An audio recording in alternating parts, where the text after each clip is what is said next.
All right, so this is what we see over here. This positioned widget, this one is this one. So left 20, bottom 20, and positioned widget, the other one, which doesn't have any top or bottom, it's at the top. Now the size is a little too big. We can reduce it to 30 and save it. Okay, now that's the general understanding, that if you have a stack widget, you can put positioned widget and then you can define the coordinates. Well, as you define the coordinates, it totally follows the general layout. But what if you put a non-positioned widget? So for example, if I want to put a text over here and I want to say hello riverpod, like this one, and let's go ahead and save it. So here we see that hello riverpod, and our positioned widget looks like they are gone. And why is this happening? Well, of course, one of the first thing, well, okay, it looks like they're gone. And then if you come over here, hover over on the stack widget, and here there are some documentation. It says by default, non-positioned children of the stack are aligned by their top left corner. So top left. Well, that's fine. And then over here, it also talked about how to align the non-positioned and partially positioned widget. So in our case, like this is partially positioned, and it also looks like partially positioned widget, like this. Now they have this bit of talking over here. You can go ahead and try to read and try to understand and make sense on your own. But actually, I'm also going to explain to you, because if you do try to read, it might not make a lot of sense, because this word is very technical, the way they wrote over here. All right, so how to understand this? Are they really gone, actually? Well, at the first look, it looks like these are all gone because we don't say them over here, right? Now, why it's happening? Now, wrap this widget, text widget, using another container widget. Let's do that. And we need to remove this const, otherwise we'll get error. All right, and now let's save it, and of course we still see the same, nothing changes.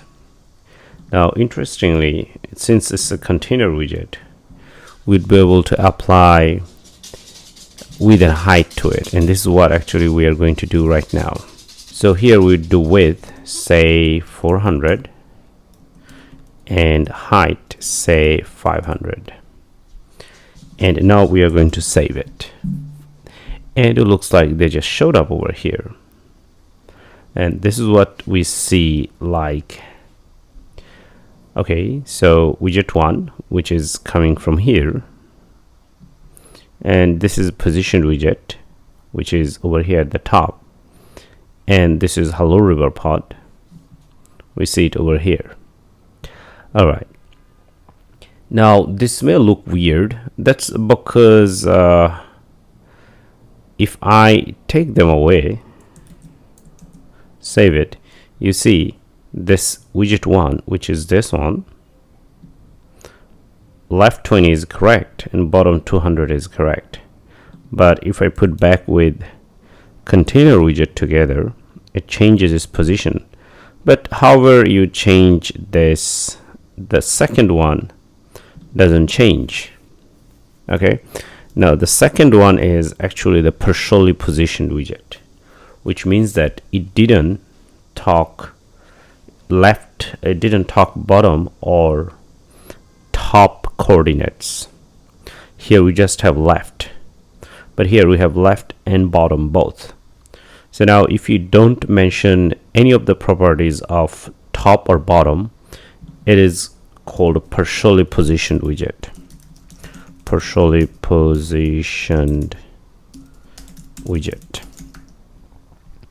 Okay, now over here, this is not partially positioned, it's completely positioned, because you have left and bottom, so it can exactly pinpoint where to put it. But of course, it doesn't look like it did the correct job. Once again, if you take it away, this is the correct one. If you put it back, it's the correct one. It's not the correct one anymore if you save it. it goes up. And why is this happening? Now, to have a better understanding, we can actually give it a color. Here we can say colors.red. So here we see, this is amazing. Well, this container is non-positioned and this is positioned.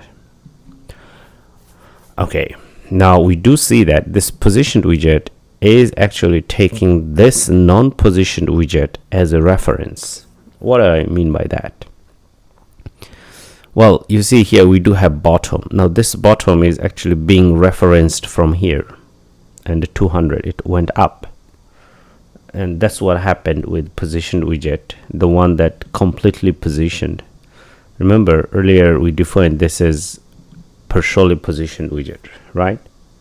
Okay, so understanding is that if you have a non-positioned widget and if you have a positioned widget which is completely positioned, which means that it has at least one of the properties of top or bottom, then this one follows this layout, which means that this one would start based on its size.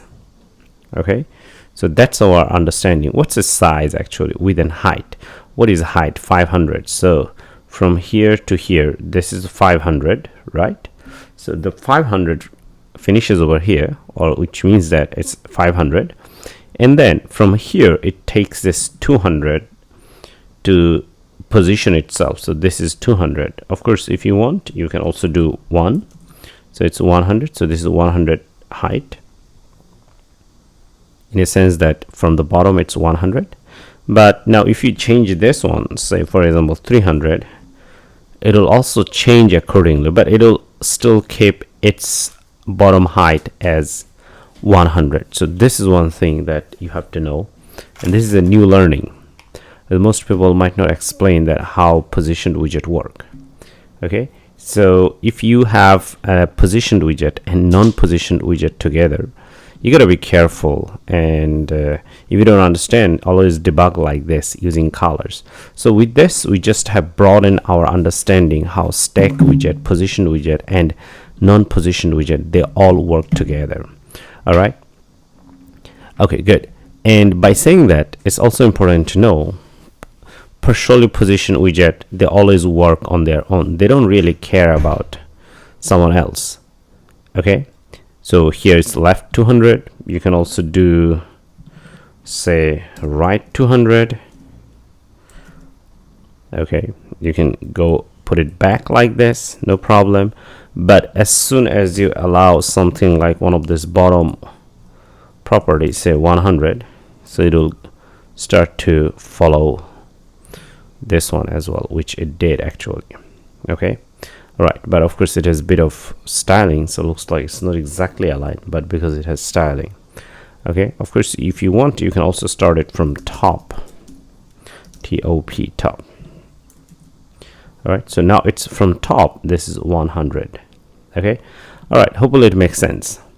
And why I was talking about all of this and why it's important, because if you have noticed earlier, we have this onboarding screen, and here we have positioned widget and non-positioned widget at the same time. So that's why it is important to understand that how it works together. Otherwise, you'll just get lost. Okay, well, hopefully it makes sense. Okay, let's continue. Now, the first thing here actually would be working with page view. Now, page view is a non-positioned widget. We need a page view. That's because we want to do this left and right thing, like as I said earlier. Okay, so we want to do that one. It's better if you do it page view, and sometimes you also get a better control on them.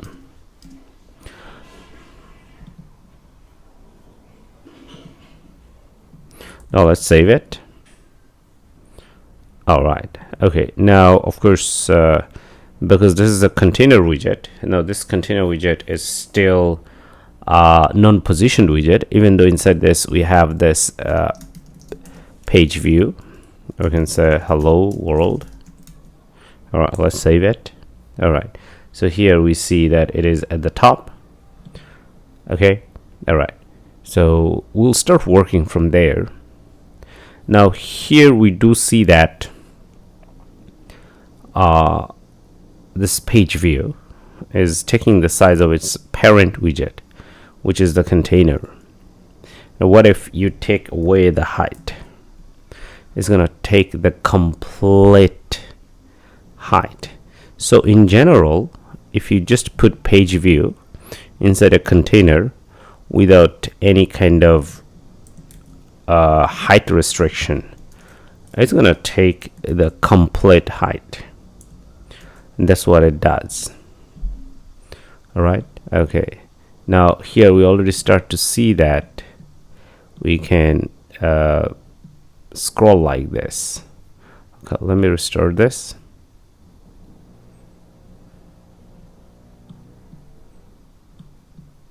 Looks like pinpointing is a little bit difficult with this, but anyway, soon I'm going to change this. And then if you also take away this width, it's going to take the complete width and height. So that's the default behavior of page view. Now because you have a red color, it's easy to debug, so I'm going to cut this. And then we don't need a container for this. Looks like I do have a typo, so I'm going to cut this, and then we are going to replace this one over here. All right, now let's put it back. Okay, well, the color is gone. Yeah, we don't have any color. Now here you see that already we can left and right scroll, and that's the way page view works. Page view helps you to scroll left and right, and then well, that's the first thing we need to know. And at the same time, because we have used a positioned widget, so because this is what we want sooner, so some of the stuff like say the dots, they would be on this screen. All right, and actually this is also on the screen. So basically some things on the screen. So this is what we are already achieving over here. As you can see, we can do left and right. You need to check it carefully. And my widgets, they are already positioned widgets are already in the correct place, the place that where we wanted. And at the same time, you see that page view occupies the whole screen. That's why even though, say for example, this one earlier we have seen that with a container, if you put a container with a limited width and height, it goes top. But at that time we also learned that completely positioned widget, they follow the non-positioned widget for layout. Now page views takes the complete height, so the positioned widget actually they're taking based on their coordinate defined. So bottom 100 like this one, so it's starting from here because page view ends here. That's how actually it works.